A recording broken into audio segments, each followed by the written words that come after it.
আমার সাথে ওই রাতে যেটা ঘটেছিল হুম। সেটা আমি কাউকে বলতে পারবো না। এখনো এখানে বলতে পারবো না। এত জঘন্য, এত বিশ্রী একটা ঘটনা ঘটেছিল।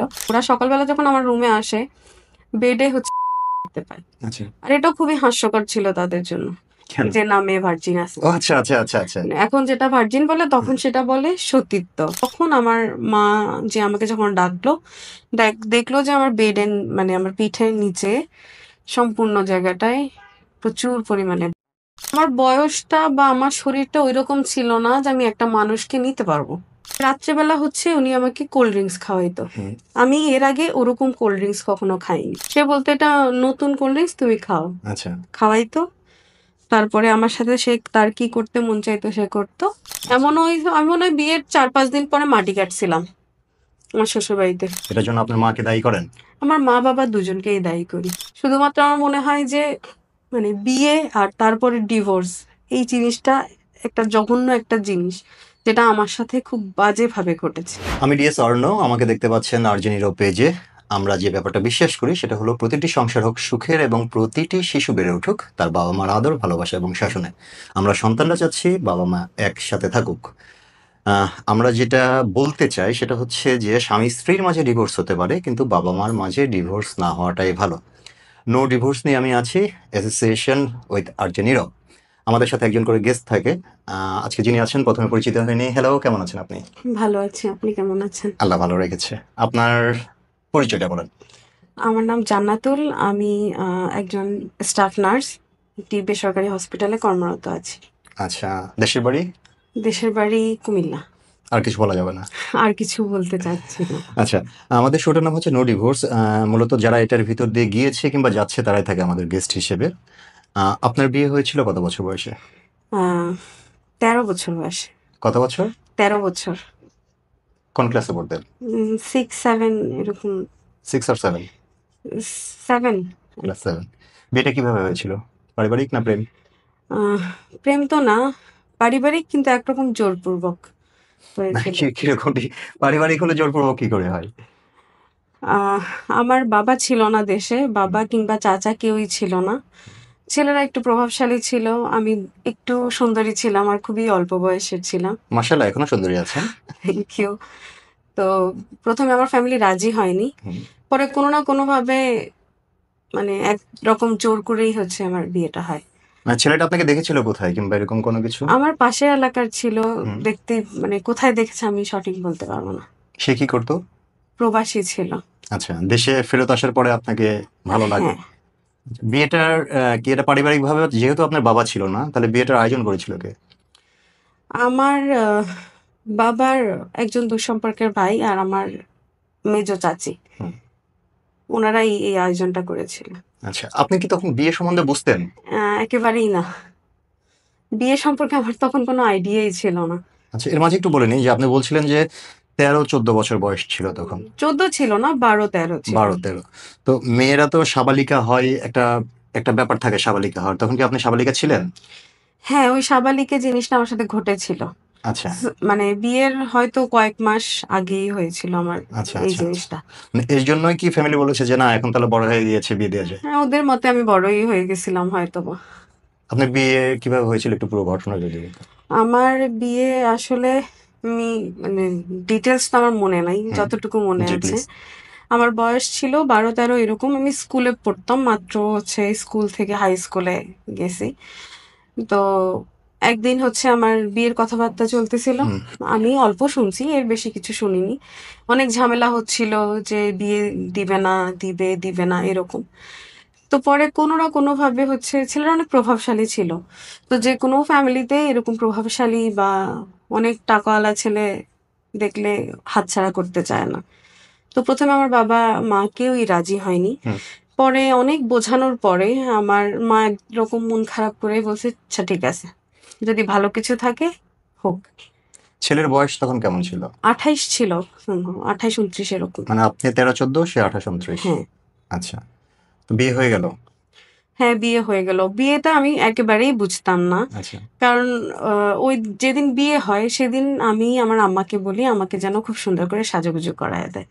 মানে বিয়ের দিনে অনেক সাজুগুজু করে? হ্যাঁ, এর দেখে আসছি আচ্ছা, যে বিয়ের দিন খুব সুন্দর করে মেয়েরা সাজে। আচ্ছা। তো এটা আমার মাথায় ছিল যে আমি খুব সুন্দর করে সাজবো, সেজে গুজেই বিয়ে করব।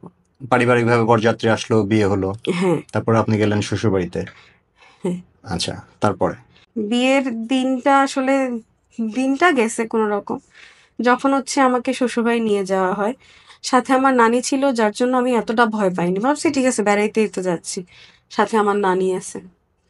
তো ওখানে কিছু রিচুয়াল ছিল, নিয়মকানুন ছিল, সবগুলো পালন করা হলো। পালন করার পরে প্রায় ২-২.৫ ঘন্টা পরে আমাকে একটা রুমে নিয়ে যাওয়া হয়।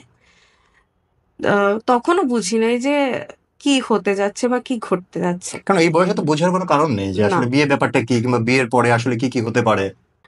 যখন হচ্ছে আমার মানে যার সাথে আমার বিয়ে হয় উনি আসে, হুম। মানে খুব একটা কথা উনি আমার সাথে কিছুই বলেনি। আচ্ছা। শুধু ২-১টা কথা জিজ্ঞাসা করছে যে খাইছি কিনা, হুম। কেমন আছি, এইটুকুই। আস্তে, আস্তে যখন অন্য প্রসেসিং শুরু হয়, তখন আমি বুঝতে পারি না, আমার সাথে কিছু একটা ঘটতে চলেছে। আচ্ছা।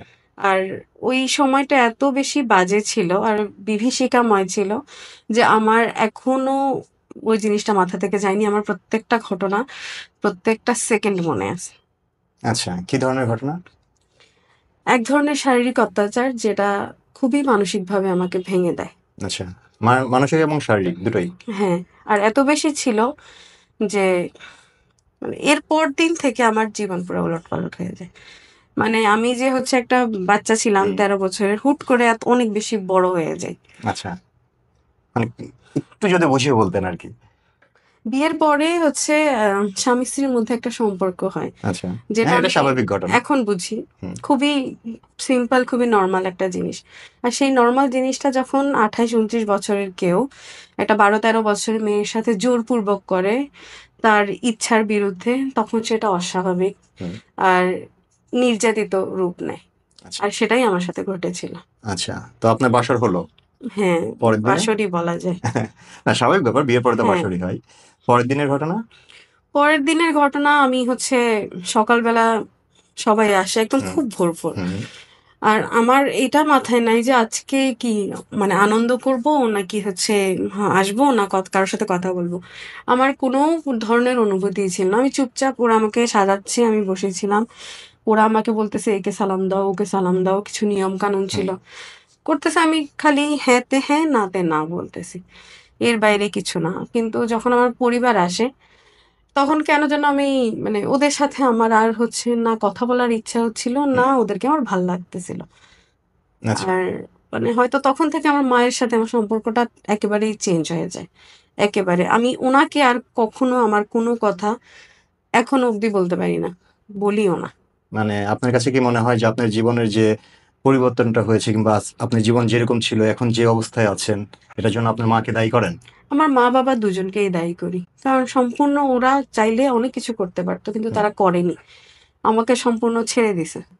আপনার যখন এই বাল্যবিবাহ হচ্ছে, তখন আশেপাশে যারা ছিল, সিনিয়র যারা ছিল, তারা কি এই ব্যাপারটা নিয়ে কোনো কথা বলেনি? হয়তো বলেছে, আমার সামনে কখনো বলেনি। পরের দিনে আপনি যখন অসুস্থ, আপনি বলছেন যে আপনি শারীরিক এবং মানসিক দুটো ভাবে অসুস্থ ছিলেন, এই ব্যাপারটা কি টেক কেয়ার করেছিল কেউ? না, এটা হচ্ছে সবাই হাসাহাসি করতেছিল। আমার যে হচ্ছে মানে ভাসুরের বউরা ছিল, হুম। মানে যাদেরকে হুম। বলে, হুম। ওরা ছিল। ওরা সকালবেলা যখন আমার রুমে আসে, বেডে হচ্ছে ব্লিডিং দেখতে পায়। আচ্ছা। আর এটাও খুবই হাস্যকর ছিল তাদের জন্য। কেন? যে না, মেয়ে ভার্জিন আছে। ও আচ্ছা, আচ্ছা, আচ্ছা, আচ্ছা। মানে এখন যেটা ভার্জিন বলে, তখন সেটা বলে সতীত্ব। আচ্ছা। না, মেয়ে সতী ছিল। ওটাই নিয়েই ওরা হাসাহাসি করেছিল। আমার যেটা এখন মনে হয়। আচ্ছা। আর সেই হাসিটা এত মানে খারাপ লাগছিল যে আমার মনে হয়েছিল কোথায় আসছি আমি? স্বাভাবিক ব্যাপার। কোথায় আসছি? আমার মানে ওই বয়সটা থেকে আমি এত বড় হয়ে গেছিলাম যে তখন থেকে আর কারো সাথে আমার কোনো কথা মানে জাস্ট বলার কোনো ইয়া একটা হয় না। দিনেই আপনার জীবনের পুরো পরিবর্তন চলে আসছে। সম্পূর্ণ একেবারে। আচ্ছা। তারপরে আপনি আমাকে অফেরে বলছিলেন যে আপনি হসপিটালে গিয়েছিলেন, আপনাকে হসপিটালে হ্যাঁ, নিতে হয়েছিল নাকি? আমার হচ্ছে এটা বিয়ের পরের দিনের ঘটনা। আমাকে হচ্ছে আমার আম্মারা যখন বৌভাতের দিন যায়, হুম। তখন ওই যে গ্রামে ঘুরানি ফেরানি বলে। আমাকে হচ্ছে ওদের বাড়ি থেকে আমাদের বাড়িতে নিয়ে আসে। আচ্ছা। তো আমার হাসব্যান্ড তখন আসেনি। সে রাত্রেবেলা আসছিল। হুম। আর রাত্রেবেলা সে যখন আসে তখন সে এত বেশি ড্রাঙ্ক ছিল, মানে সেটা আমাদের গ্রামের জন্য খুবই অপ্রীতিকর একটা ঘটনা। এটা কি মানে আমি বিয়ে করেছি আজকে আমার আনন্দের হ্যাঁ, দিন, এরকম হয়তোবা। এরকম কিছু? মানে আমার আম্মারা বোঝে নাই হয়তোবা। হুম। কারণ সে ঐরকম কন্ট্রোল করতে জানে। কিন্তু আমার সাথে ওই রাতে যেটা ঘটেছিল হুম। সেটা আমি কাউকে বলতে পারব না। এখনো এখানে বলতে পারবো না, এত জঘন্য এত বিশ্রী একটা ঘটনা ঘটেছিল। কারণ পরের দিন সে তো উঠে চলে যায়, কারণ সে সারা রাত ছিল মদ্যপ। আর সে আমার সাথে কি করেছে না করেছে সেটা তার মাথাতে ছিল না। আচ্ছা, কারণ যেহেতু অফিসিয়াল আমি তার বউ, সে আমার সাথে যা ইচ্ছা তা করতে পারে। আর কিন্তু সে আপনি কি আমার তখন সাথে আপনার সব করেছে। আচ্ছা আপনার গার্ডিয়ানকে কিংবা আপনি তো আপনার বাবা মার বাড়িতে আছেন, তাই হ্যাঁ, না? তো আপনি কি আপনার বাবা মা কিংবা ভাই বোন কাউকে ব্যাপারটা নিয়ে কি আলোচনা করছিলেন কিংবা? আমার ভাইও ছোট ছিল, আমার বোনও একেবারে পিচ্ছি ছিল। আর আমার বাবা, চাচা কেউই ছিল না। মা ছিল। সকালবেলা যখন সে ঘুম থেকে উঠে চলে যায়, পাশাপাশি এলাকা ছিল, সে চলে যায় হুম, তার বাড়ি অথবা বাজারে কোথায় আমি জানি না। আমার মা যখন আসে দেখে যে আমি ঘুমাচ্ছি 8:30 9টার দিকে। তার কাছে মনে হয়েছে না, ক্লান্ত স্বাভাবিক। আছে, ঘুমাক। পরে যখন প্রায় 10টা বেজে গেছে এরকম, 10টা 10:30, তখন আমার মা যে আমাকে যখন ডাকলো, দেখলো যে আমার বেডের মানে আমার পিঠের নিচে সম্পূর্ণ জায়গাটায় প্রচুর পরিমাণে ব্লাড। আর আমার মা চিৎকার করে ওঠে, সবাইকে ডেকে নিয়ে এসে আমাকে তখন হসপিটালে নিয়ে যায়। আমার মনে হয় আমি হসপিটালে প্রায় 2 থেকে 3 দিন ছিলাম। আচ্ছা। আর ওই 3 দিন আমার হাজবেন্ড শুধু আসতো, হুম। হাই হ্যালো করতো, চলে যেত। হসপিটালে যাওয়ার পরে কি মানে ডাক্তাররা কি বলেছিল?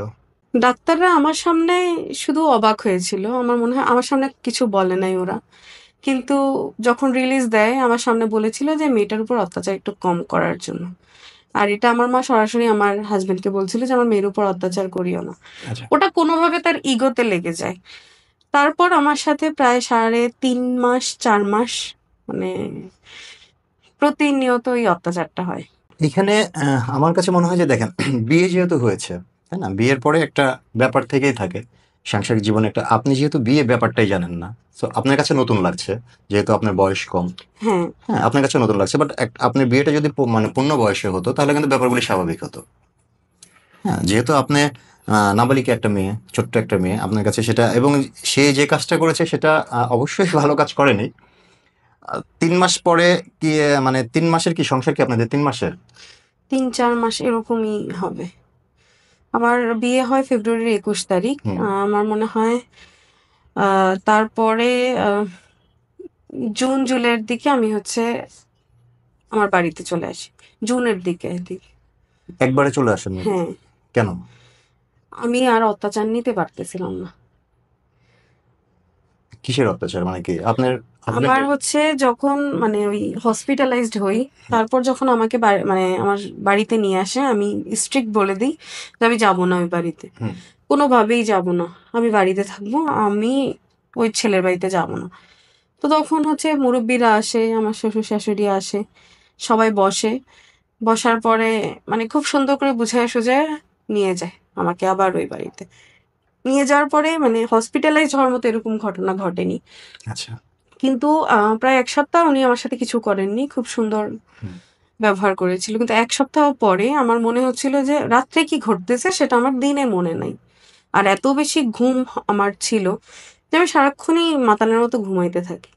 আর সেটা আসলেই মাতালই ছিল। মানে? মানে রাত্রেবেলা উনি আমাকে কোল্ড ড্রিংকস খাওয়াইতো। হুম। আমি এর আগে ওরকম কোল্ড ড্রিংকস কখনো খাইনি। মানে আমার এটা কেমন গ্রামে কোল্ড এই ড্রিঙ্কস? জিনিসটা তো ছিল না আচ্ছা। যে আমি প্রতিদিন ইজিলি খাবো। আচ্ছা। সে বলতো, "এটা নতুন কোল্ড ড্রিংকস, তুমি খাও।" আচ্ছা। খাওয়াইতো। তারপরে আমার সাথে সে তার কি করতে মন চাইতো সে করতো।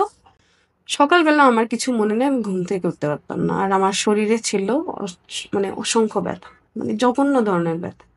ওটা কি কোল্ড ড্রিঙ্কস ছিল না অন্য কোনো কিছু ছিল? হয়তো মদ টাইপের কিছু একটা ছিল। আচ্ছা। কিন্তু আমি বুঝিনি। আচ্ছা। কিন্তু এটার ইফেক্ট আমার শরীরে প্রচন্ড বাজেভাবে পড়ে। আচ্ছা। কারণ আমার মনে হয় প্রায় টানা ৩ মাস আমি এই জিনিসটা খাইছি। আচ্ছা। আপনার শ্বশুর শাশুড়ি কিংবা দেবর ননদ যারা ছিল তাদের ব্যবহার কেমন ছিল? আমার দেবর ননদ ওদের ব্যবহার মোটামুটি ছিল। হুম। নরমালি যেমন থাকে হুম। ওরকম। একেবারে কাইন্ডও না, হুম। একেবারে রুডও না। কিন্তু আমার শাশুড়ির ব্যবহার ছিল খুবই রাফ। উনার কথাই ছিল যে কোন বাড়ি থেকে মেয়ে নিয়ে আসছে। না ব্যবহার আছে, না বয়স আছে, না তার বাড়ি থেকে কিছু দিছে। আসলেই কিছু দিতে পারেনি। কারণ আমরা অত মানে আমাদের বিলাসিতা এত ছিল না যে আমরা মেয়ের বাড়িতে অনেক কিছু দিব। আচ্ছা। মানে যৌতুক, মানে যৌতুক মধ্যবিত্ত ধরনের। ফ্যামিলি ছিলাম আমরা, মিডল ক্লাস টাইপের। তারা ছিল খুবই প্রভাবশালী। তার বাবা গ্রামের মেম্বার ছিল। আচ্ছা। তো এটা নিয়ে প্রতিনিয়ত কথা হইতো। শ্বশুর আমাকে কখনো কিছু বলতো না, হুম। কারণ ওনার সাথে আমার দেখাই হইতো না। আর ওনার বাড়িতে দিনের বেলা আমার মোটামুটি কেটে যাইতো। ওনাদের অনেক হাঁস মুরগি এগুলো ছিল। তো আমি ওদের সাথে খেলতামই ধরতে গেলে। আচ্ছা সংসার তো আমি করতেছি না, আমি খেলতেছি। খেলতে খেলতে যখন সন্ধ্যা হইতো, রাত নামতো, তখন হইতো আমার আতঙ্ক শুরু। আচ্ছা, মানে দিনটা আপনার ভালো কাটতো। দিনটা আমার ভালো কাটতো। আচ্ছা আর আমার বাড়ি হচ্ছে ওখান থেকে খুব বেশি দূরে ছিল না, মাঠ দিয়ে গেলে 5-6 মিনিট এরকম লাগতো। আচ্ছা। তো মাঝে মাঝে মাঠে যেয়ে আমি তাকায় থাকতাম যে বাড়িতে যাবো কি যাবো না। আপনার বাড়ির বাবা মা আপনাকে দেখতে আসতো না? আমার মা আসতো মাঝে মধ্যে, কিন্তু খুব বেশি আসতো না। আপনি কারণ বলতেন না তাকে? না, আমি বলতাম না, বাড়িতেও যাইতে বলতাম না। এক ধরনের বিতৃষ্ণা এসে গেছিল। আপনার দিন কাটছিল তখন কিভাবে, এরকমই? এরকমই, আমি হচ্ছে বই পড়তে পছন্দ করতাম। হুম তো কিছু কমিক্স নিয়ে গেছিলাম, কার্টুনের বই যেগুলো, হুম। ওগুলো সব চুলার ভিতরে চলে গেছিল। এরপর ওখানে বই পড়াও আমার বন্ধ হয়ে গেছে। আচ্ছা আচ্ছা। তো আপনার 3 মাস পরে আপনার বাড়িতে যখন চলে এলেন, তখন এটা কি আপনি পারিবারিকভাবে আসলেন, না আপনার জামাই আপনাকে নিয়ে শ্বশুর বাড়ি না, রেখে আপনাদের আমার বাড়িতে রেখে হচ্ছে এলো? মনে হয় আহ, মার্চ এপ্রিলের দিকে ধরা পড়ে যে আমি প্রেগনেন্ট। আচ্ছা। মানে যখন হচ্ছে আমার পিরিয়ড বন্ধ হয়ে গেছে, তখন আমাকে হসপিটালে নিয়ে যাওয়া হয়। হুম ওখান থেকে বলে যে আমার পেটে বাচ্চা আসছে। আমি বুঝতে পারতেছিলাম না যে বাচ্চা আমার পেটে কিভাবে আসে। আমার তো এখনো কিছুই নাই, আমি তো কিছু করিনি। আমার মাথায় হচ্ছে যে আমি তো কিছু করি নাই। আচ্ছা এটা তো জানতাম না যে বিয়ের পরে হাজবেন্ড ওয়াইফের শারীরিক মিলনের পরে হচ্ছে প্রেগনেন্সি জিনিসটা আসে। আচ্ছা। তো আমি তো কিছু করি না, আমার বাচ্চা আসবে কোথা থেকে, আর বাচ্চা কেমনে গেল আমার পেটে। আমার মা হচ্ছে পরে, মানে প্রায় 1 সপ্তাহ পরে আমার মাকে জানানো হয়। হুম তো আমার মা চাইছিল আমি যেন তার কাছে চলে যাই, তো আমাকে যেতে দেয়নি। আমার হাজবেন্ড মনে হয় মে মাসের লাস্টের দিকে দেশের বাইরে চলে যায়, নাকি জুনের শুরুতে, এরকম কিছু একটা সময়ে তার ছুটি শেষ, সে দেশের বাইরে চলে মানে যায়। উনি জেনে যাচ্ছে যে আপনি প্রেগনেন্ট? হ্যাঁ, এটা উনি জেনে দেশের বাড়ি যাচ্ছে? হ্যাঁ। আচ্ছা যাওয়ার পরে হচ্ছে আমার তো ফোন ছিল না, কারণ তখন ফোন দেয়া হইতো না। তার সাথে আমার বিদেশ যাওয়ার পর তার সাথে আমার কথাই হয়নি। আচ্ছা। খুব একটা কথা হইতো না। যখন কথা হইতো আমার শাশুড়ি সামনে থাকতো, নয়তো হুম আমার ননদ দেবর কেউ একজন সামনে থাকতো। হুম। তো একদিন যখন ফ্রি ছিলাম, আমি বললাম যে আমার সাথে এরকম এরকম করা হয়, আমার ভাল লাগে না, আমার খুব কষ্ট হচ্ছে। আচ্ছা। আমার মনে হয় আমার বিয়ের পর আমি তাকেই প্রথম আমার কষ্টের কোনো কথা আমি তাকে বলছি, কারণ আর কাউকে বলার মতো মানে শক্তি বা ধৈর্য আমার কিছু ছিল না। আপনার হাজবেন্ড যখন দেশের বাড়ি চলে গিয়েছে, আপনার কি মানে শ্বশুর বাড়ি থেকে কি আপনার উপর কোনো রকম অত্যাচার কিংবা একটু অস্বাভাবিক ব্যবহার ছিল, না আগের মতো ব্যবহার ছিল? অস্বাভাবিক বলতে গায়ে হাত কখনো তোলেনি, কিন্তু মানসিকভাবে আমার সাথে জঘন্য ব্যবহার করা হতো। এটা কি করতো? এটা আমার শাশুড়ি করতো, শাশুড়ি আর হচ্ছে আমার ননদ করতো। কারণ আমার ভাসুরের বউরা, ওরা খুব, আমি বলবো ওরা খুবই ভালো ছিল। আচ্ছা। আর এমনিতে আপনার হাজবেন্ড কি আপনাকে ভালোবাসতো? আমার মনে হয় না ভালোবাসতো, কিন্তু ওই ভালোবাসাতে দয়া মায়া কিছু ছিল না। আচ্ছা ভাল লাগছে, পছন্দ হয়েছে, বিয়ে করছি, ওইটুকুই। আচ্ছা। আপনি শ্বশুর বাড়ি থেকে বাবার বাড়িতে গেলেন, উনি আপনার হাজবেন্ড যখন দেশের বাড়ি চলে গেল তার কতদিন পরে? আমি মনে হয় 10-12 দিন পরে। আমি মানে রাত্রেবেলা হচ্ছে আমি আর পারতেছিলাম না, আমার এত বেশি যন্ত্রণা হচ্ছিল, মনে হচ্ছে আমি পাগলই হয়ে যাচ্ছিলাম, মানে আমি পাগল হয়ে গেছি অলরেডি। আচ্ছা আমার মাথায় কিছু ছিল না, আমি কি করব। 10টা 11টার দিকে আমার মনে হলো যে আমি বাড়ি চলে যাই, বাসায় যাই গা আম্মার কাছে। আমি হেঁটে হেঁটে চলে গেছি দরজা খুলে। মানে আপনি শ্বশুর বাড়ি এই থেকে বাবার বাড়ি গেছেন একা একা রাত্রে হ্যাঁ, 10টা 11টার দিকে? হ্যাঁ। আপনার শ্বশুর বাড়ি কেউ রাত্রে খোঁজ নেয় নাই? খোঁজ ওরা পাইছে মনে হয় 1টা 1:30টার দিকে, আমার শাশুড়ি যখন ঘুম থেকে উঠছে আমাকে পাইনি হুম। তখন। আর তখন হচ্ছে মনে হয় আমার হাসব্যান্ডকে জানানো হয়। আর সে তখন ফোন দেয়নি, ফোন দিয়েছে সকালবেলা। আমার দেবর আসছিল, আমাকে বলছিল যে তুমি যাবা কিনা। আমি বলছি, আমি যাবো না। তো এখন যদি না যাও আর কোনদিন যাইতে পারবো না। আমি বলছি, আমি যাবো না। আপনার বাড়ি এটাকে কিভাবে নিল, আপনাকে কিভাবে নিল যে আপনি একা একা রাত্রে চলে গেলেন? ওরা নিল যে মেয়ের সাহস বেড়ে গেছে, হুম মেয়ের আহ মানে এত সাহস কোথা থেকে আসে, খারাপ হয়ে গেছে, হ্যান ত্যান। যা বলতেছে বলুন, আমার তাতে কিচ্ছু যায় আসে না। আমি যাব না, কারণ আমি অনেক কষ্ট পাচ্ছি। আচ্ছা। আমি এটা কাউকে বলতে পারতেছিলাম না। মানে কষ্টটা কি ধরনের ছিল, শারীরিক? মানসিক, শারীরিক দুটোই। কারণ আমি এত স্ট্রেস নিতে পারতেছিলাম না। এক তো হচ্ছে এই বয়সে আমি প্রেগনেন্ট, আমার হুম পেটের ভিতর বাচ্চা। হুম। এটাকে নিয়ে আমি কি করব, কিভাবে চলবো আমি নিজেও জানি না। তার উপর প্রতিনিয়ত কথা শুনতে হচ্ছে, বিশাল বড় বাড়ি, অনেক কাজ করতে হচ্ছে। আমি পারতেছিলাম না। না পারাটাই স্বাভাবিক। কারণ এত কাজ একটা বাচ্চা মেয়ে করতে পারে না। আমি মনে হয় বিয়ের ৪-৫ দিন পরে মাটি কাটছিলাম আমার শ্বশুরবাড়িতে। মাটি কাটছিলেন? হ্যাঁ, কি কোদাল দিয়ে? হ্যাঁ। আর ওটা আমার কাছে অস্বাভাবিক মনে হয়নি। আমার কাছে কাজ ছিল কাজই। আচ্ছা। যদিও বাড়িতে আমি কখনো কাজ করিনি। কারণ আমি ছিলাম ২ বংশের বড় মেয়ে। হুম। একদম পুরো বাড়ির মধ্যে বড় মেয়ে ছিলাম। কখনো কোনো কাজ করিনি। অনেক বেশি আদরের ছিলাম। আর ওই আদর থেকে হুট করে আমি মাটিতে আছড়ে খেয়ে পড়ে গেছি। মানে আপনার মূল কথা ছিল যে আপনি ব্যাপারটা নিতে পারছিলেন না। হ্যাঁ, মানে অস্বাভাবিক লাগতেছিল। অন্য কারোও তো বিয়ে হয়। আমি হুম। তো এরকম না, এত অবুঝ ছিলাম না যে কারো বিয়ে দেখিনি, কারো সংসার দেখিনি। দেখেছি। হুম। আমার কত আন্টির বিয়ে হইলো, আমার আপুদের বিয়ে হইলো। তাদের দেখতেছি দে আর ভেরি হ্যাপি। হুম। আমার সাথে কেন এরকম হচ্ছে আমি এটা নিতে পারতেছিলাম না। আপনার বাবা মা ব্যাপারটা যখন জানলো, আপনার পরের দিনে শ্বশুর শাশুড়ি থেকে আপনার দেবর আসলো, দেবরের পরে কি গার্ডিয়ানরা কেউ এসেছিল? তখন তো হুলস্থুল কাণ্ড ঘটতেছিল যে মেয়ে এটা কি করলো? হুম। কারোর সাথে সম্পর্ক আছে এরকম কিছু একটা। হুম। ওগুলা আমি খুব বেশি শুনিও নাই, আমি কানেও নেইনি। আমি আমার মতো আমি বাড়িতে সেটে বসে আছি, আমি কোথাও যাব না। আচ্ছা। এরপর আমি আর কখনো ওই বাড়িতে যাইনি। তো ডিভোর্সটা হলো কি করে? প্রেগনেন্ট অবস্থায় আমি ডিভোর্স পেপারে সাইন করে দিই। এটা আপনার পক্ষ থেকে? হ্যাঁ, আমি যাব না মানে যাবই না। আমাকে প্রায় ২ মাস অনেক ঝগড়াঝাটি, হুম। মানে অনেক কিছু হয়। আমাকে কথা প্রতিদিন শুনতে হইতো। এমনও কথা শুনতে হইতো, "তুই মরে যা। তুই বেঁচে আসিস কেন? তোর মতো মেয়ের তো বেঁচে থাকার দরকার নেই।" বলছি, "আচ্ছা ঠিক আছে।" আচ্ছা। আর আমার কথাই ছিল, যাই বলতো, "আচ্ছা ঠিক আছে।" না আমি কান্না করতে পারতাম, না আমি কাউকে কিছু বলতে পারতাম। কাকে বলবো? না আমার কোনো বন্ধু-বান্ধব ছিল, না আমার কোনো বান্ধবী ছিল। মানে আপনি সবকিছু থেকে আলাদা? সবকিছু থেকে আলাদা। মনে হচ্ছিল যে আমি একটা এতিম হুম। বাচ্চা। কোনমতে আমি, মানে সবাই যা বলতেছে আমি শুধু মাথা দোলাচ্ছি, হ্যাঁ, না, না, না, এরকম কিছু একটা। মানে জাস্ট ৬ মাসের ব্যবধান, একটা মানে সাবালিকা একটা মেয়ে ৬ মাস মানে পরে। সম্পূর্ণ একদম আলাদা হয়ে গেল। একদম আলাদা। আমার মনে হয় আমি এখনো ওই ১৩ বছরে আটকে আছি। মানে এখনো ওই সময়টায় আটকে আছি যে এরপরে আমার সাথে ভালো কিছু হবে। কিন্তু ওই ১৩ বছর থেকে আমি এখনো বের হইতে পারিনি। এখনো ওখানে আটকে আছেন? হ্যাঁ। আচ্ছা, ডিভোর্স হওয়ার পরের লাইফটা কেমন ছিল? ডিভোর্স হওয়ার পর লাইফটা আসলে খুবই জঘন্য ছিল। ডিভোর্সের আগে থেকেই জঘন্য ছিল। হুম। আর ডিভোর্সের পর তো আরো বেশি জঘন্য। আমার যখন বাচ্চা হয়, ডিসেম্বরের দিকে আমার বাচ্চা ডেলিভারি হয়। আমার আচ্ছা। বাচ্চা ৭.৫ মাস বয়সে মারাও যায়। কারণ মানে আমার শরীরে না ইমিউনিটি ছিল, না আমার শরীর অত পারফেক্ট ছিল একটা বেবির জন্য। আচ্ছা। আমার বাচ্চার ফুসফুসে সমস্যা দেখা দেয়, প্রিমেচিওর ছিল। হুম।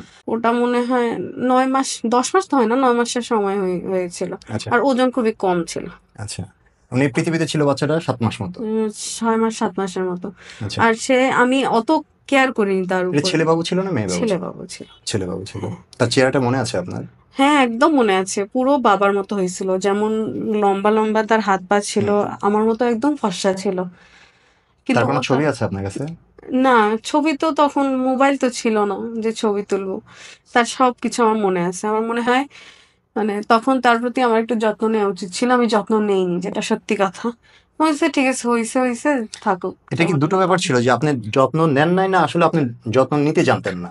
আমি যত্ন নিতেও জানতাম না, আর ওর প্রতি আমার কোনো ধরনের ভালোবাসা ছিল না। মানে কেমন যেন লাগতো যে এই ছেলে তো ওর বাবারই। আর আমার মা খুশিই ছিল না। মা-বাবা কেউই খুশি ছিল না যে ডিভোর্স হয়ে গেছে, বাচ্চা দিয়ে কি করবে? ওরাও যেমন কেয়ার করেনি, আমার তরফ থেকেও কেয়ার আসেনি। আর তার যেই বাবা ছিল বা তার পরিবারের লোকজন ছিল, তারা কখনো ওরকমভাবে খোঁজই নেয়নি। আমার কথাটা হচ্ছে এখানে যে ডিভোর্স যদি হয়, স্বামী স্ত্রীর মাঝে ডিভোর্স হোক সেটা কোনো ব্যাপার না, যখন বাবা মার মাঝে ডিভোর্স হচ্ছে, কারণ কোনো সন্তান কোনো বাবা মার হাত পা ধরে জোর করে বলে না যে আমাকে পৃথিবীতে নিয়ে আসো, তাই না? বাবা মার ভালোবাসার ফসল হচ্ছে সন্তান। কিন্তু পৃথিবীতে আপনি কি বলতে পারেন মানুষ ছাড়া এমন কোনো প্রাণী আছে যে প্রাণী তার বাচ্চাকে মেরে ফেলে কিংবা তার বাচ্চাকে রেখে চলে যায়? না, আমরাই সেই নিকৃষ্ট জাতি। আমরাই কিন্তু সে জাতি, হ্যাঁ। যে আমরাই আমাদের নিজেদের বাচ্চাকে মেরে ফেলছি, বাচ্চাকে রেখে চলে যাচ্ছি, বাচ্চার খোঁজ খবর নিচ্ছি না। আমার মনে হয় আমার বাচ্চার প্রতি আমার কেয়ার না আসার একটা কারণ, ওর বাবা কোনো ধরনের খোঁজ নেয়নি। সে কখনো বলে নাই যে এটা আমার ছেলে, আমার আমার লাগবে। ডিভোর্সের পরে কি আপনার সাথে তার আর কোনো কথা হয়নি? না, আমি কখনো আর তার চেহারাই দেখিনি, কোনোদিনও না। এবং আপনি যখন ডিভোর্স দিতে যাচ্ছেন তাদের ছেলে পক্ষ থেকে কি এটাকে মানে না আমরা চাই না, আমরা বউ চাই, তারা সন্তান চাই? হচ্ছে আমার মা, মানে আমার যে গার্ডিয়ান ছিল, আমার নানা ছিল তখন গার্ডিয়ান, ডিরেক্ট বলে দিছে যে আপনাদের মেয়ে আপনারা নিজের দায়িত্বে পাঠাবেন, আমরা এর কোনো দায়ভার নিব না। কারা বলেছিল এটা? আমার শ্বশুর বাড়ির লোকজন, আমার ভাসুর আর আমার শাশুড়ি এই কথা বলেছিল। মানে আচ্ছা, এমন ভাবে বলে দিয়েছিল যে আপনাদের মেয়ের যা ইচ্ছা তা হইতে পারে, আমরা সেটার দায়ভার নিব না। আপনার বর কিছু বলেনি? হ্যাঁ, ও তো ছিলই না। এমনি ফোনে কথা হচ্ছে না তার সাথে? তার সাথে আমার আর কখনোই কথা হয়নি, সে কথাই বলেনি, আমি কি কথা বলবো। আর আমারও তার প্রতি এত ভালোবাসা ছিল না যে আমি তাকে বলবো যে তুমি কেন কথা বলতেছো না। মানে না ভালোবাসা ছিল, না তার সাথে আমার কোনো বন্ডিং ছিল। একটা মাত্র ঘটনা একটা মানুষের জীবনটা পাল্টে দিল। সম্পূর্ণ, মানে একদম হচ্ছে, মানে উলট পালট করে দিল। মানে ওটা আর স্বাভাবিক হয়নি, ওটা অস্বাভাবিকই রয়ে গেছে। আর শুধুমাত্র আমার মনে হয় যে মানে বিয়ে আর তারপরে ডিভোর্স, এই জিনিসটা একটা জঘন্য একটা জিনিস, যেটা আমার সাথে খুব বাজেভাবে ঘটেছে। আপনি কি আপনার বাচ্চাটাকে মিস করেন? আমি খুব মিস করি। আমার বাচ্চার জন্যই হচ্ছে আমি প্রায় মানে চাকরির শুরু থেকেই গাইনি ডিপার্টমেন্টে হচ্ছে কাজ করা শুরু করছিলাম, আচ্ছা, যাতে আমি বাচ্চাদের দেখতে পাই। আচ্ছা। আমি প্রায় 6.5 বছর গাইনি ডিপার্টমেন্টে কাজ করছি একজন নার্স হিসাবে। হুম। তো এই মানে মানে আমার বাচ্চা না, আমি কয়দিন, প্রতিদিন বাচ্চা, নতুন নতুন বাচ্চা হ্যাঁ, দেখছি। আমার যত দিন দেখি আমার মনে হয় এই বাচ্চাটা আমার মতো, যত ছেলেবাবু দেখি এই ছেলেটা আমার মতো, এই ছেলেটা আমার মতো, এরকম একটা ফিলিংস আমার হয়। হ্যাঁ, আর এই কথাটা না আমি কখনো কোনো কলিগদের বলতে পারি না, এই যে দেখো এটা না আমার ছেলের মতো হয়েছে, কারণ এটা ভেতরে রয়ে গেছে। না আমি বাসায় বলতে পারি, না আমি কাউকে বলতে পারি, কারণ স্কুলে আফটার ডিভোর্স স্কুলে আমার সাথে কেউ বসতো না। আচ্ছা। আর এটা মানে আপনি খুবই বাজে ডিভোর্সের পর ছিল। আবার পড়াশোনা শুরু করেছেন? হ্যাঁ, আমি 1 বছর পড়াশোনা করিনি, 1 বছর পরে আমি আবার হচ্ছে স্কুলে ভর্তি হই, হুম। জুনিয়রদের সাথে, আমার ব্যাচমেটদের সাথে না। তো আমার ব্যাচমেটরা তো আমাকে হচ্ছে ইগনোর করতোই। মানে আমার কেন যেন মনে হয় আমার গায়ে কাদা লেগে আছে, আমার সাথে বসলে হাঁটলে ওদের গায়ে কাদা লাগতেছে। আচ্ছা, মানে ব্যাপারটা এরকম যে আপনার ডিভোর্স হয়ে গেছে, একটা ডিভোর্সি মেয়ের পাশে বসা যাবে না। বসা যাবে না। এটা আর কি? তার থেকে বড় জিনিস যে আমি নিজে দিছি। আমার মা বাবা যে আনছে আচ্ছা, সেটা না। আচ্ছা, কারণ এটা আমার পুরো এলাকায় ছড়ায় গেছিল যে এই মেয়েটা নিজে নিজে হচ্ছে স্বামীকে ছেড়ে দিছে। আচ্ছা। এর চাইতে খারাপ আর কিছু নেই। না, এই মেয়ের সাথে কথা বলা যাবে না, আচ্ছা, আমাদের মেয়েরাও খারাপ হয়ে যাবে। আচ্ছা, আচ্ছা। তো ওই রকমই কিছু একটা। আপনি এই কষ্টটা মানে এখনো তো আপনি নার্স। হ্যাঁ। এখনো কি আপনি ইয়েতে আছেন, গাইনিতে আছেন? না, আমি হচ্ছে এখন সার্জারি ডিপার্টমেন্টে আছি। সার্জারি ডিপার্টমেন্টে আছেন। তো আপনি 6 বছর ছিলেন হচ্ছে গাইনিতে। হ্যাঁ, আপনি 2016 থেকে 2022 পর্যন্ত আমি গাইনিতে ছিলাম। আপনি প্রতিদিন এই কষ্টটা ক্যারি করেছেন। প্রতিদিন, খালি যে হসপিটালেই ক্যারি করি তা না। যখন বাসায় আসি আমি এখনো অবধি আমার মাকে আমি কখনোই বলতে পারি না যে আমার সাথে কি কি ঘটছে, কি কি করছে আমার হাজবেন্ড। কারণ যখন এক্সপ্লেইন করতে হয়, মানে ডিভোর্সের সময় যে আমি কেন ছেড়ে হুম, যাচ্ছি, আমার মা কখনো আমার সামনে ছিল না। আমি যা বলছি উকিলকে বলছি, আমি যা বলছি চেয়ারম্যানকে বলছি। হুম। এমন মানে এইরকম পর্যায়ে গেছি যে আমি চেয়ারম্যানের পা ধরে বলছি যে বড়াবু আমি যাব না, আমি ওই বাড়িতে যাব না, গেলে আমি মারা যাব। আমি বটি নিয়ে রুমে চলে গেছিলাম লাস্টে যখন আমাকে নিতে আসে, আপনি আমি আমাকে যাবই বলছিলেন না। এরকম যে আপনি হসপিটালে যাওয়ার পর আপনার স্টিচ লেগেছিল মনে হয় হ্যাঁ, আমার দুটো। 2-3টে স্টিচ লেগেছিল, কারণ আমার যে হচ্ছে পথ ভ্যাজাইনা সেটা সম্পূর্ণ প্রায় 40% ছিঁড়ে যাওয়ার মতো অবস্থা ছিল। একটা কেসে যেমন হয় ওই Goodness! রকম। একটা সুস্থ মানুষ কিভাবে সম্ভব এটা? কারণ আমার বয়সটা বা আমার শরীরটা ওইরকম ছিল না যে আমি একটা মানুষকে নিতে পারবো। আচ্ছা, যারা বাবা-মা আছে তারা কি হিসেবে বিয়ে দিচ্ছে? এরকম একটা বাচ্চা মেয়েকে তারা কি হিসেবে বিয়ে দিচ্ছে? মানে আপনার বিয়ের মূল কারণটা কি ছিল? যে ছেলে বিদেশে ছিল, তার টাকা আছে, ফ্যামিলি ভালো, তাদের প্রচুর টাকা আছে, এই তো? হ্যাঁ, আসলে বিষয়টা হচ্ছে কি 12-13 বছর বয়সে এমন না যে বিয়ে হয় না, হুম, হয়। আমার মায়েরই 12 বছর বয়সে বিয়ে হয়েছিল। হুম। তখন আপনার কিন্তু বাবার বয়স কত ছিল? আমার বাবার বয়স আমার মার থেকে মনে হয় 4-5 বছরের বড় ছিল। কিন্তু এখানে সে ছিল আমার প্রায় দ্বিগুণ। হুম। আর আমার প্রতি কোনো ধরনের মানে মায়া আমার মনে হয় না ছিল। যদি মায়া বা কিছু থাকতো, সে আমার সাথে ওরকম ভাবেই ব্যবহার করতো যে আমি অসুস্থ না হই। বুঝতে কারণ পারছি। 13 বছরের খালি আমার না, হাজার, হাজার, হাজার মেয়ের বিয়ে হইছে। অনেক বিয়ে না, হইছে। এটা আর ঠিক না। তারা শারীরিক সম্পর্কও এটা করছে। এটা অবশ্যই ঠিক না। কারণ অবশ্যই ঠিক না। বাংলাদেশের আইনে বিয়ের একটা নির্দিষ্ট বয়স আছে যে তার আগে বিয়ে দেয়া ঠিক না, কারণ এই নির্দিষ্ট বয়সটার পিছনে তো নিশ্চয়ই কোনো কারণ আছে, তাই না? তাছাড়া তো কেন 18 বছর বয়সে একটা মেয়ের বিয়ে হবে, কেন সেটা 14 বছর বয়সে হবে না, এটা তো নিশ্চয়ই কারণ আছে। আর আমি আপনার স্কুল লাইফটা একটু জানতে চাই, যে আপনি ডিভোর্সের পরে স্কুল যে পড়াশোনা করেছেন, সে পড়াশোনা করছি টিচাররা কি ধরনের বিহেভ করতো আমার আপনার সাথে? হচ্ছে টিচাররা আমার সাথে নর্মালি বিহেভ করতো, ওদের এতে কিছু এসে যায় না, হুম কিন্তু স্কুলে যখন কোনো কিছু নিয়ে উদাহরণ দেওয়া দরকার হুম পড়তো হুম। তখন আমার নাম চলে আসতো। একবার হয়েছে যে পৌরসভাতে একটা অনুষ্ঠান হচ্ছিল, আমাদের হেড মিস্ট্রেস উনি বাল্যবিবাহ নিয়ে আলোচনা করতেছে, হুম। জান্নাতুল দাঁড়াও। আমি পুরো অবাক হয়ে গেছি যে আমাকে কেন দাঁড়াইতে বলতেছে, আচ্ছা। এতগুলা মেয়ে এতগুলা স্কুল, আমাকে উনি মনেই রাখছে যে ওই মেয়েটাকে দাঁড়া করালো, আমাকে স্টেজে নিয়ে গেল, বললো যে এই যে দেখুন বাল্যবিবাহের পরিণতি। ফসল। আর ওটা এত লাগছিল, প্রত্যেকটা মানে স্কুলের স্টুডেন্ট মনে হচ্ছিল যেন সবার মুখে আমার নাম, আর তারা খুব সানন্দে এটা কি আলোচনা পজিটিভ করছিল। ভাবে নিচ্ছিল না নেগেটিভ ভাবে নিচ্ছিল? কেউ হাস্যকর ভাবে নিচ্ছিল, কেউ আহারে করতেছিল, আর কেউ হচ্ছে বলতেছিল যে ফ্যামিলি কেমন। আচ্ছা, আপনার পরিবার এটা ডিভোর্স হয়েছিল কত সালে? ওই বছরই হয়েছিল, যেই বছর 2000, বিয়ে হয়, 10-এ। 2010-এ। এখন 2024। হ্যাঁ, আপনার পরিবার, বাবা মা আপনাকে কিভাবে দেখে এখন পর্যন্ত? প্রথমে হচ্ছে প্রায় আমার মনে হয় আমি যখন কলেজে উঠি বা কলেজের পর আমি কখনো আমার মা বাবার কাছ থেকে 1 টাকাও নিইনি, কারণ আমার খুবই লজ্জা লাগতো তাদের কাছ থেকে টাকা চাইতে। তো ছোটখাটো কাজ করতাম, টিউশনি করতাম, করেও ছাদ খরচ চালাইতাম। যখন জব পাই 2016-তে, তখন থেকে এখনো অবধি আমি ওনাদের কাছ থেকে 1 টাকাও নেইনি। আর মনে হয় কোভিডের পর অবধি 2020-21 অবধি, 20 অবধি ওনারা অনেক কথা শোনাইতো, অনেক, মানে আপনার বাবা মা? হ্যাঁ, এমনও গেছে যে 50 বছরের কাউকে নিয়ে আসছে আমাকে দেখানোর জন্য। মানে ওদের চিন্তা ছিল যে আরেকবার বিয়ে দিয়ে দিই। মানে মূল কথা হচ্ছে পরিবারের কাছে এখন আপনি বোঝা। বোঝাই ছিলাম। কিন্তু কোভিডের পরে হচ্ছে আমি বলছি আমাকে নিয়ে আর কেউ ভাববে না। যদি ভাবে আমি বাসা ছেড়ে চলে যাব। আর আমি বাসা ছেড়ে 2021 সালে বের হয়ে যাই। হসপিটালের হোস্টেলে উঠে যাই। আমার বাবা হচ্ছে একটা কথা বলছিল। আহ বলছিল যে কোনো চরিত্রহীন মেয়ের আমার বাসায় জায়গা হবে না।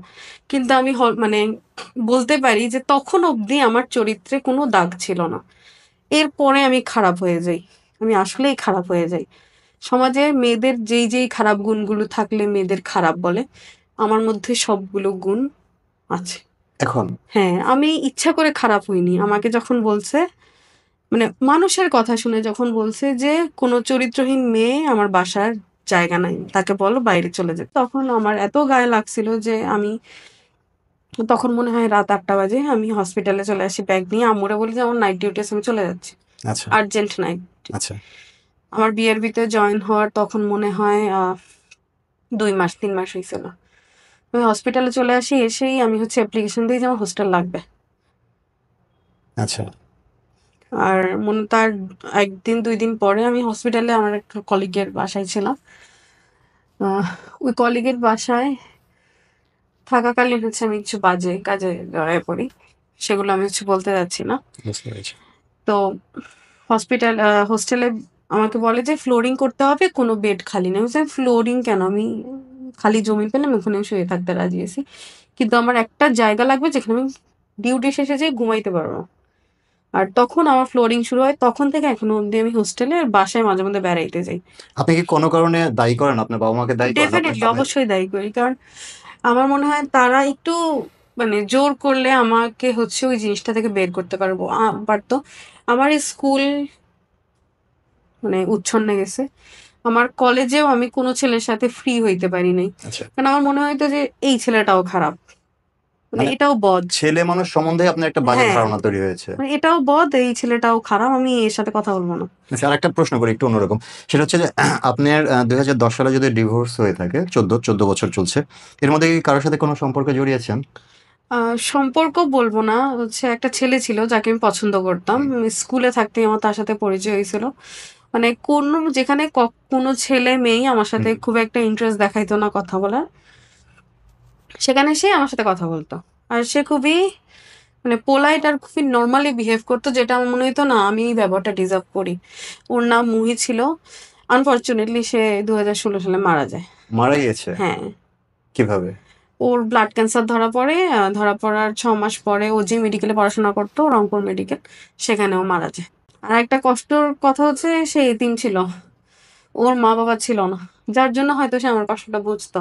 তারপর তারপর মানে সম্পর্কে জড়ানো হয় নাই খুব একটা, কিন্তু ইচ্ছা হইতো যে না, অন্য 8-10টা মেয়ের মতো আমার জীবনটা স্বাভাবিক হোক। কেউ আমাকে অ্যাপ্রোচ করুক, আমার সাথে কথা বলুক, আমার সাথে বসুক, আমি তার সাথে ঘুরতে যাই। কিন্তু এরকম মানে স্বাভাবিক ঘটনা আমার লাইফে 2000 বা কত 22-21 অব্দি ঘটেনি। আমি একরকম একাই জীবনযাপন করি, একাই চলাফেরা করি, নিজের বেতন উড়াই, এরকম। নিজে ইনকাম করছেন, নিজে খরচ করছেন। হ্যাঁ। আচ্ছা, এখন যে সম্পর্ক, যে কোনো সম্পর্কের মাঝখানে যদি তৃতীয় পক্ষ কেউ ঢোকে তাহলে সেই সম্পর্কটা টিকে থাকে না, সেই সম্পর্কটা নষ্ট হয়ে যায়। সেটা বয়ফ্রেন্ড গার্লফ্রেন্ড হোক, স্বামী স্ত্রী হোক, যে কোনো সম্পর্কের মাঝখানে সম্পর্কে যদি কখনো অবনতি ঘটে আর কি, তাহলে সেক্ষেত্রে অবশ্যই নিজেদের মাঝখানে নিজেরাই এটা ঠিক করা উচিত। হ্যাঁ। আর যদি আপনি তৃতীয় কাউকে নিয়ে আসেন আপনাদের সম্পর্কের মাঝখানে, তাহলে এটা কখনো না কখনো একটা সমস্যা সৃষ্টি করবে, এটা স্বাভাবিক ব্যাপার। তো এখন যদি মোটের উপরে জীবন নিয়ে আপনাকে বলা হয় যে জীবন নিয়ে আপনি কিছু বলেন, আপনি জীবন নিয়ে কিংবা আপনার পুরোটা জীবন এখন পর্যন্ত আপনি যার ভিতর দিয়ে যাচ্ছেন সব মিলিয়ে যদি আপনাকে কিছু বলতে বলা হয়। আমার আসলে আমার জীবনটা হচ্ছে এক ধরনের মানে গোলক ধাঁধার মতো। মানুষের জীবনে ফ্যান্টাসি প্রথমে আসে, হুম, আমার জীবনে ট্র্যাজেডি প্রথমে আসছে, তারপর আসছে স্ট্রাগল, এরপর উপভোগ। আমি প্রথমে ছোটবেলা পার করছি খুবই আনন্দের সাথে, আমার ছোটবেলাটা অসাধারণ ছিল। তারপর আসলো আমার লাইফে একটা অ্যাক্সিডেন্ট, মানে ট্র্যাজেডি যেটা হচ্ছে চলতেছে কন্টিনিউ। হুম, কিন্তু ওই জিনিসটা থাকার পরেও আমি মানে ওই ওই অবস্থায় কোনো কিছু কল্পনা করতে পারিনি। আচ্ছা, মানে আমি ভাবতে পারিনি যে আমার এর সাথে এটা হবে বা আমি এটা করব। তারপর আসলো আমার মানে স্ট্রাগলের একটা দিন, আমি কষ্ট পাচ্ছি, যন্ত্রণা পাচ্ছি, আমি পড়াশোনা করতেছি, পরীক্ষা দিচ্ছি, নিজের সাথেই নিজে সব করতেছি। আর এখন আমি উপভোগ করতেছি। কি আহ, ধরনের উপভোগ করছেন? এখন মনে হচ্ছে যে না, নিজেকে সময় দেই, আচ্ছা, নিজেকে ভালোবাসি, আর আচ্ছা, যেটা মন চায় সেটা করি। আর এখন আমি সেটাই করতেছি, যা ইচ্ছে তাই করছেন। যা ইচ্ছা তাই করতেছি, কারো কথায় আমার কিচ্ছু আসে যায় না। আচ্ছা, কেউ কিছু বললে ঠিক আছে, আচ্ছা, সবকিছু ঠিক আছে। সব ঠিক আছে। আচ্ছা, আমার অফিসে হচ্ছে একটা মানে কথা সবাই বলে, আমি সবার সিনিয়র, আমার আর বাকি সবাই আমার জুনিয়র। হুম, ওদের কথা হচ্ছে যত খারাপ রুগী থাকুক, যত বাজে রুগী থাকুক, আমি আমার মতো আমার টাইমে আমার কফি খাই, আমার টাইমে আমার চা খাই, রুগীকে ওষুধ দেই, রিল্যাক্স। প্যারা নেয়ার মতো ধৈর্য আমার আর নাই। আপনি কি ঠিক মতো মানে সেবা করছেন? কাজের অবশ্যই। কাজের ক্ষেত্রে কোনো সমস্যা নাই? না, প্রত্যেকটা রুগীর সাথে আমার সম্পর্ক খুব সুন্দর। আচ্ছা, আলহামদুলিল্লাহ। আর রুগীদের হচ্ছে আমি আমার আব্বার সাথে কথা তো বলি না খুব একটা, আব্বা আম্মা কারোর সাথেই বলি না। হুম, তো রুগীদের সাথে আমার সম্পর্ক এমন যে আমি সবাইকে বাবা আর মা বলে ডাকি, আমাদের স্যার আর ম্যাডাম ডাকার নিয়ম। আচ্ছা, তাও আমি ফাঁক ফোকর পেলে বাবা আর মা বলে ডাকি। আচ্ছা। আর ওদের সাথে প্রচুর গল্প করি, আমার ভাল লাগে। ধরেন আপনাকে যদি আবার সেই 13 বছর বয়সে এখন আমি যদি নিয়ে যেতে চাই তাহলে আপনি জীবনটাকে কিভাবে দেখবেন? যদি ওখানে যাই, প্রথমত বিয়ের আগের দিন আমি পালায়ে যাব, আচ্ছা, যেখানেই পালায়ে যাই। আচ্ছা, তার কয়েকদিন পরে বাসায় আসবো, বিয়ের কথা তো বাদ, এরপরের কথা সামলায় নিতে পারবো যন্ত্রণাটা বাদ দিয়ে। আচ্ছা। কিন্তু সেই যন্ত্রণাটাতে পাইছি, সেটা থেকে বের হইতে পারি নাই এখন পর্যন্ত? এখনো পর্যন্ত। কিন্তু ইনশাল্লাহ বের হয়ে যাব। ইনশাআল্লাহ। ওই বিয়ে শাদী যন্ত্রণাটা আমার এখনো পিছু ছাড়েনি। ছাড়ার কথাও না। এটাই আসলে আপনি যার ভিতর দিয়ে গিয়েছেন, আমি চাই না যে আর কোনো মেয়ের ভিতর দিয়ে যাক। অ্যান্ড আমি চাই না যে ডিভোর্স হোক। কারণ ডিভোর্স হতে পারে। এটা প্রত্যেকটা ধর্মে যেহেতু এটা বলছে যে ডিভোর্স রাইট আছে, সেখানে আমি না বলতে পারি না। কিন্তু স্বামী-স্ত্রীর মাঝে ডিভোর্স হোক, বাবা-মার মাঝে না হোক। কারণ একটা ৫-৬ বছরের ছেলেকে যদি আপনি জিজ্ঞেস করেন যে, "তুমি কার কাছে থাকবা? বাবার কাছে না মায়ের কাছে?" সে তো মানে উত্তর দিতে পারবে না, কারণ সে এই জিনিসটা বুঝতেছে না যে আমি আলাদা কেন থাকবো। এবং মজার আরেকটা ইনফরমেশন দিই আপনাকে। আমি যদি ভুল না করি, এখন বর্তমানে ঢাকাতে প্রতিদিন ঢাকা উত্তর এবং দক্ষিণ সিটি কর্পোরেশনে গড়ে প্রায় ৩৯টি করে ডিভোর্স আবেদন জমা পড়ে। যার মধ্যে শতকরা ৭০% আবেদন করে মেয়েরা। আমরা ছেলেরা কিন্তু এখন একটু ট্যাপে আছি আরকি। আহ আপনি কি বিয়ে শাদী করবেন? আপনার কি এরকম চিন্তাভাবনা আছে? আহ প্রথমে ছিল না, কিন্তু আছে এখন। আচ্ছা, লাস্ট 1 বছর ধরে ইচ্ছা হচ্ছে। বিয়ে করবেন। হ্যাঁ, তো কি বিয়ের জন্য কি পাত্র দেখছেন? দেখছি নিজে নিজে। আচ্ছা, মা বাবার উপর আর ভরসা করতে পারছি পেয়েছেন না। কিছু?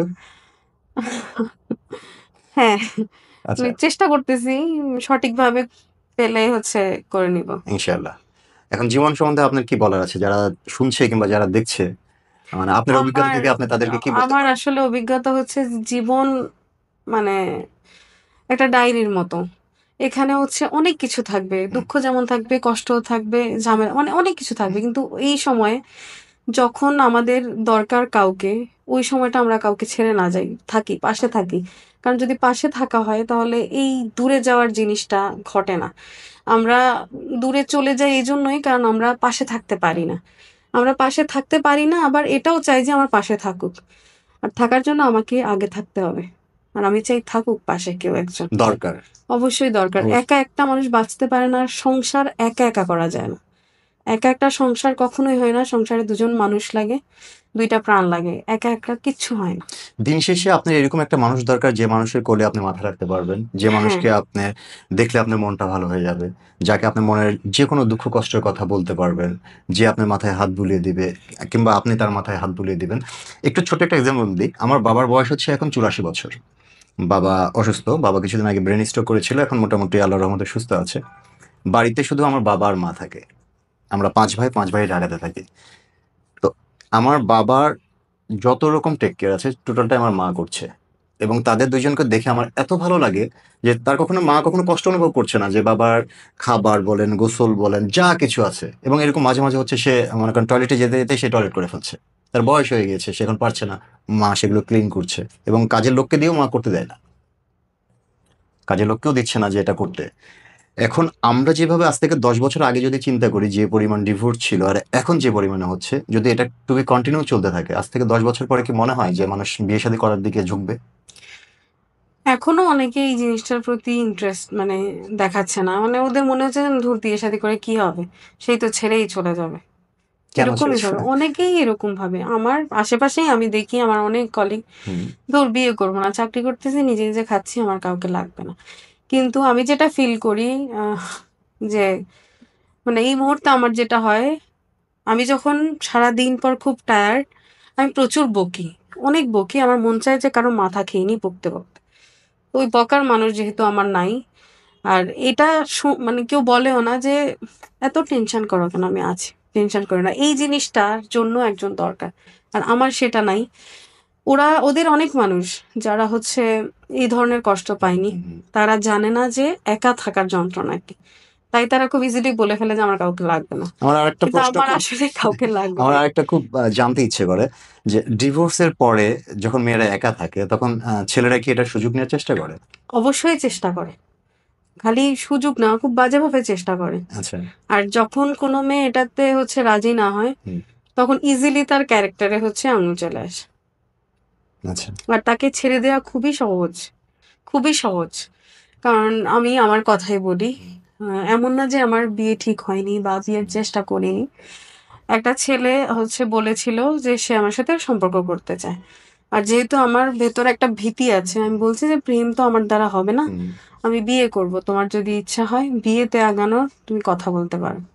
সে কথা বলল ৬-৭ মাস মানে অনেক, অনেক স্বপ্ন। হুম, আমি স্বপ্নতে ডুবেও গেছিলাম। কারণ আচ্ছা, প্রেম জিনিসটা তো আমার সাথে ইজিলি ঘটেনি। আচ্ছা। তাই প্রেমের প্রতি একদম মানে টিনেজাররা যেমন হুম, প্রেম করে, আমি ছিলাম ঐরকম। অনেক, অনেক, অনেক হচ্ছে ফ্যান্টাসি দেখে ফেলছিলাম। কিন্তু হুট করে একদিন সে বলে, "আমার বাবা তো রাজি হচ্ছে না। আচ্ছা। আমার বিয়ে অন্য জায়গায় ঠিক করে ফেলছে।" মানে কোথায় ছেলে মেয়েদের ক্ষেত্রে হয় মেয়ের বাবা বিয়ে ঠিক করে ফেলে। আমার উল্টো হইছে ছেলের বাবা বিয়ে ঠিক করে ফেলছে, জোর করে বিয়েও দিয়ে দিছে। আচ্ছা। সে খুব সুখেও আছে। আর এটা আমার একেবারেই পছন্দ হয়নি। আচ্ছা, আসলে যেটা হয় সেটা হচ্ছে যে আপনি যখন ২য় বার বিয়ে করতে যাবেন, আপনি যা কিছু হন না কেন, আপনি যে ধরনের ছেলে অথবা যে ধরনের মেয়ে ডিজার্ভ করেন ২য় বার কিন্তু সেটা পাবেন না। না। এবং বিয়ে যতবারই করেন, বিয়ের পরে কিছু জিনিস আছে যেটার ভিতর দিয়ে আমাদেরকে যেতে হবে। আমাদের বিয়ের পরে কিছু ব্যাপার আছে যেটা আমাকে মেনে নিতেই হবে। আমি ছোট্ট একটা এক্সাম্পল দিই। আমি বারাক ওবামার একটা দেখছিলাম, সাক্ষাৎকার দেখছিলাম। তো তাকে প্রশ্ন করেছিল এরকম যে, "আপনি তো এই মুহূর্তে পৃথিবী নামক এই গ্রহের রাজা। আপনার সামনে যদি কেউ বসে, তার চোখ দেখে কিংবা তার চলাফেরা দেখে কিংবা তার মানে নড়াচড়া দেখে আপনি বুঝতে পারেন সে কি বলতে চাচ্ছে। তো আপনার কি কখনো এরকম হয় যে আপনি কাউকে বুঝতে পারছেন না, আপনার সামনে দাঁড়িয়ে আছে কিংবা বসে আছে, চোখ দেখে আপনি তাকে বুঝতে পারছেন না?" সে বলল, "হ্যাঁ, এরকম আমার হয়।" কই, "কে সে?" কই, "আমি বাসায় যাওয়ার পর মিশেল মাঝে, মাঝে আমার দিকে এমনভাবে তাকায়, সিরিয়াসলি আমি ভয় পেয়ে যাই যে আসলে সে কি বলতে চাচ্ছে।" তো আমরা ভাবা বাইরে উচিত। যে পোস্টে চাকরি করি না কেন, বাসায় ফেরার পরে আমরা সবাই একই পোস্টে চাকরি করি। সংসার জীবনটা একটু আলাদা। এখানে মানিয়ে নেওয়ার ব্যাপার, মেনে নেওয়ার ব্যাপার। তো সংসার করতে হলে এই ব্যাপারটা মেনে নিয়েই আপনাকে সংসার করতে হবে। আমরা একদম শেষের দিকে চলে এসেছি। যাবার আগে যে কথাটি আপনাকে বলতে চাই, আপনি অনেক ভালো থাকুন। আপনার মনের আশা যতগুলি আছে সবগুলি পূর্ণ হোক এবং আপনি যেন প্রচার করতে পারেন যে বাল্যবিবাহে যেন কাউকে বিয়ে না দেয়, কোনো ছেলে-মেয়ের যেন বিবাহ না হয়, বাল্যবিবাহ না হয় এবং বাল্যবিবাহ হলে যে তার পরিণতি কি হয় আপনি একটা তার উদাহরণ। খুব বাজে উদাহরণ। আসলেই খুব আসলে কষ্টের। কষ্টের। আমি চাই যে অবশ্যই আপনি অনেক ভালো থাকেন, অনেক হাসি খুশি থাকেন, সারাটা জীবন ভালো থাকেন। আর সবশেষে আমি যে কথাটি সবসময় বলে থাকি, সবাই ভালো থাকুন যে যার জায়গা থেকে একদম নিজের মতো করে। জম্পেশ ভালো থাকা যাকে বলে এবং দিন শেষে রাত্রে যখন ঘুমোতে যাবেন, তখন অবশ্যই নিজের বিবেকের আয়নার সামনে একবার হলেও দাঁড়াবেন। সারাদিনে যে কাজগুলি করেছেন তার মধ্যে যা ভালো আঁকড়ে ধরুন, মন্দগুলিটা ডিলিট করে দিন, সকালটা শুরু করেন ভালোর সাথে। ধন্যবাদ সবাইকে।